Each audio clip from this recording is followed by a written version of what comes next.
Welcome to part 3 of 4 of this video series, where we walk through a financial enterprise's journey to the cloud using IBM Cloud for VMware Solutions. We're using a hypothetical financial services enterprise. We call them Acme Bank. We will see Acme Bank migrate its stock trader application to the cloud and modernize it over 4 easy steps. Lift and shift VM-based components, migrating cloud-native components, integrating with security frameworks, and uptaking business-critical capabilities of IBM Cloud for VMware Solutions. In the previous 2 videos, we detailed the first step in Acme Bank's journey as they performed a lift and shift to IBM Cloud for VMware Solutions. We then looked at migration, where Acme Bank moved a cloud-native component of their stock trader application to OpenShift on IBM Cloud for VMware Solutions.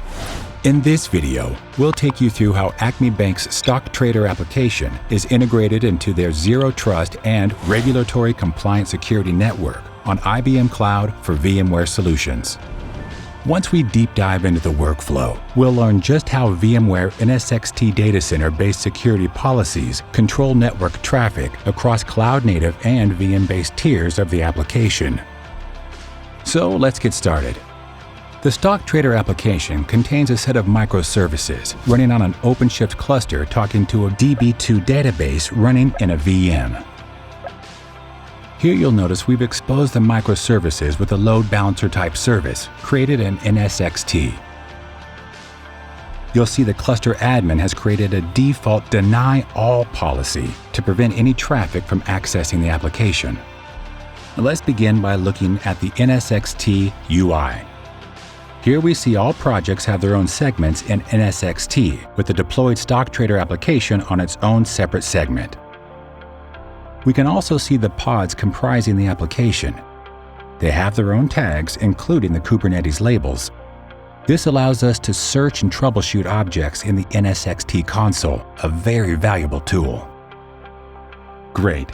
There's the deny all policy mentioned earlier. It won't allow us access to the application, so that's doing its job.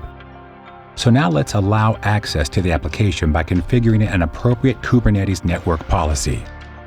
You'll notice this policy allows traffic to the front-end service. Let's apply it and refresh the UI. Perfect, we're in. It looks like the portfolio service isn't talking to the DB2 database on the VM. To better understand the issue, we'll use the trace flow tool to trace packets between the 2 services. Okay, we've pinpointed the issue. It's a firewall rule set to block all incoming traffic to the namespace. We're going to open access, specifically allowing the portfolio service to communicate with the DB2 VM. We apply a suitable network policy, and our application now functions the way we want it to. Let's log in and see if we're able to access the database. It looks like we're able to access without any problems. Now, we've switched back to the TraceFlow tool to confirm the connection. Great, it's running smoothly. The packet can now transmit from the portfolio pod running in OpenShift all the way through to the DB2 VM.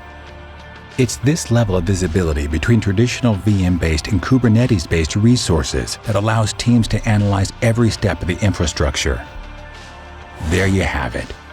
Seamless integration of a heritage application into a regulatory compliant security framework, powered by VMware NSXT Data Center on IBM Cloud.